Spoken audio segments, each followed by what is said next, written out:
Anil. Yeah, I think I should give up because that was a great talk. Intelligent, funny, well-researched, all the makings of an exceptional talk, except it forgot a famous Ranawat rule, is that if the bone is the problem, you got to treat the bone. Bone always wins over soft tissue. So we're going to talk about indications, anatomy, biomechanics you've heard a lot about, but ultimately we're going to talk about common sense, because common sense should drive every orthopedic surgeon.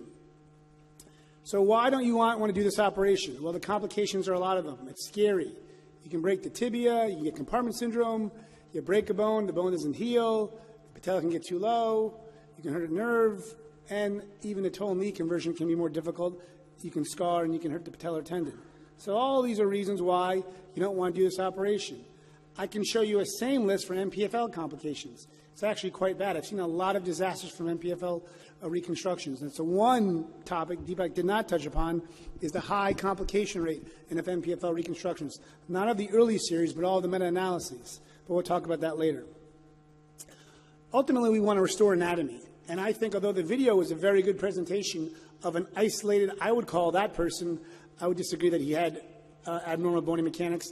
That was a direct impact injury. That's normal anatomy. That guy would definitely get an MPFL reconstruction. You could even make an argument that guy could get an MPFL repair. But we do know, if you look at your car, if you malalign the front axis of your car, your tires will wear unevenly. And it's the same thing with your kneecap. It's all based on subtle malalignment. The question is, where does subtle become severe? When can we cheat the orthopedic gods and just go with soft tissue over going for realignment? Because realignment is the oldest orthopedic procedure. We talk about realignment all day long in this conference. Realignment, it will always be there because it works. It is the foundation of orthopedics. Patellar instability depends on three factors we heard about, right? The patient, the muscular factors, the soft tissue factors, and the bony factors. I always separate this complication into two people. You have that rugby player, and you have that soft tissue, very loose ligaments, lax, maybe valgus, flat-footed person, right? Those are your two animals. You can't use the same procedure on those two different animals. They're very, very different. We do know it's a spectrum of disease. Maltracking to gross instability is a spectrum of disease. And where, in your treatment algorithm of assessing enough data of saying how much valgus, how much TTTG, how much ALTA, how many of these all factors come together till you make your appropriate decision. It's not yes, no. It is an algorithm that you have to add more and more data points. But recognize it's always more and more data points. It's not just hammer, nail, MPFL for everyone. So this is my most important thing in all of orthopedics.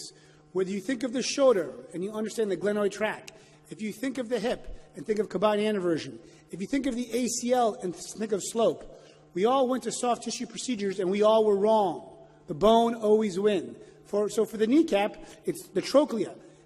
Trochlear dysplasia is probably the biggest driver, and it's been well studied by Diane Dom from the Mayo Clinic. The femur, femoral aneurysm, valgus, that's awesome issue. Tibial torsion and your foot progression angle. Don't just look at the TTTG or the TTPCL. It's your external tibial torsion is another factor, how they walk. Our pediatric friends can tell us a lot more about this, and hopefully Peter can chime in. And then lastly, it's your offset, your TTTG and TTPCL. And patella height, right? Patella height's our biggest driver.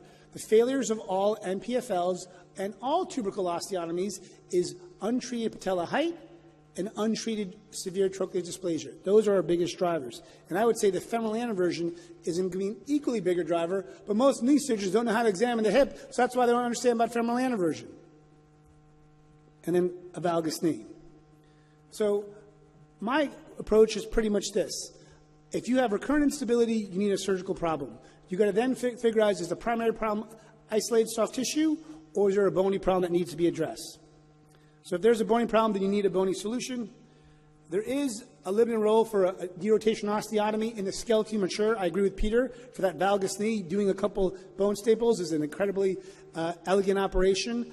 I do also femoral derotation osteotomies, and tracheoplasty is growing more and more, especially from the German group. And I would say in 5-10 years, we're going to be debating not just TTO versus MPFL, it's going to be TTO and MPFL versus trochleoplasty and MPFL. That's really going to be the next debate.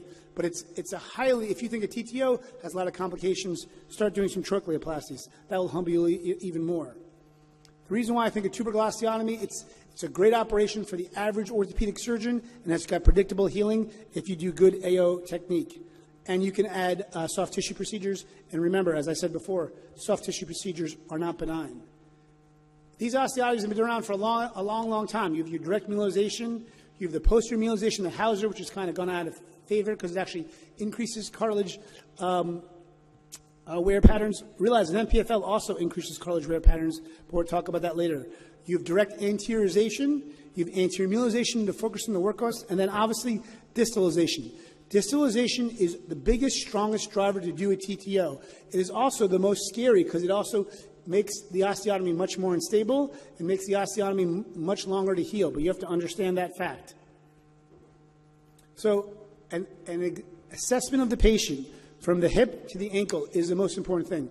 These are one of those things that you need good x-rays and a good physical exam more than fancy MRIs to figure out what's the right operation. But sometimes 3D imaging, whether it's a CAT scan or an MRI, is very helpful to get your TTTG and to get your femoral aneurysm. We talked about x-rays. We'll talk about this later. The de jure classification is a very difficult classification to understand, but you really should look at how flat your trochlea is, quantifying or not, but you want to see, if you see a hump, you'll see, then you have significant trochlear dysplasia, then I would make an argument that an MPFL has no chance in that knee. So let's talk about some outcomes. As I talked about, this is a classic Fulkerson paper where he basically showed these do best when you have type 1 and type 2 lesions. When it's lateral and distal, the wear pattern, they do best. So full chondrosis, you don't necessarily want to do a tubercle osteotomy. He also showed that recurrent instability is higher when you don't treat the patella alta. So patella alta is the biggest driver of recurrent instability. And I would make the argument now that we're seeing it's also trochlear dysplasia, but the data is lagging behind that. The surgical principle of a tubercle osteotomy is understanding how you cut the bone, right? A flatter cut is instability, a vertical cut is wear, right? And you're always marrying wear and instability. It's a marriage that goes together. Go back to your car, realign your front car. It's the axis and the tire. You can't take one versus, you can't just fix your tire if you're malaligned, and you can't just fix your axis.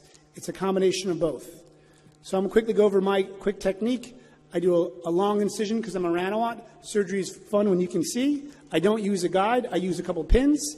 I do reflect the medial the anterior lateral compartment, and I do drill holes, and I finish the osteotomy. And then I measure my resection.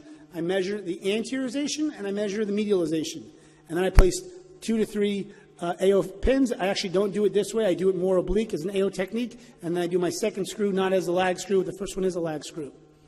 What are my indications in 2018? Patella alta, really, insula salvati is not the way you should assess patella alta. It should be a CCD or a Blackburn peel.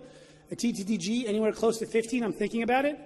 Anywhere on type 2 trochlear dysplasia, and anyone with increased femoral aneurysm. And obviously, the wear pattern, I want it to be lateral and distal. So we're not going to have time to really discuss this, so I'm just going to go through this, but I just want to show you this picture. That's a flat trochlea. There's evidence of an old os of an MPF ripped off. I'm not saying the MPFL is normal. I am saying there's no way you're going to center that kneecap with an isolated soft tissue procedure and maintain flexion of the knee. Because the biggest problem with an MPFL is that they over-constrain the knee to restore 0 to 40 degrees of range of motion of the kinematics at the expense of increased range and losing increased motion and higher flexion. And that's the biggest problem with an isolated MPFL. And this is the case I did, as we talked about, a tubercle and an MPFL. So in conclusion, I think distal realignment can correct osseous malalignment as well as patellofemoral pain and wear. Picking the right patient requires careful preoperative clinical assessment. Not everyone gets a tubercle osteotomy. Not everyone gets an MPFL. It's not a debate, but it's understanding the rationale and the biomechanics of the patellofemoral joint. And long-term results are good with tubercle osteotomies if you do the right technique. And it's actually good because you guys do a lot of trauma and you're good trauma surgeons. Thank you very much.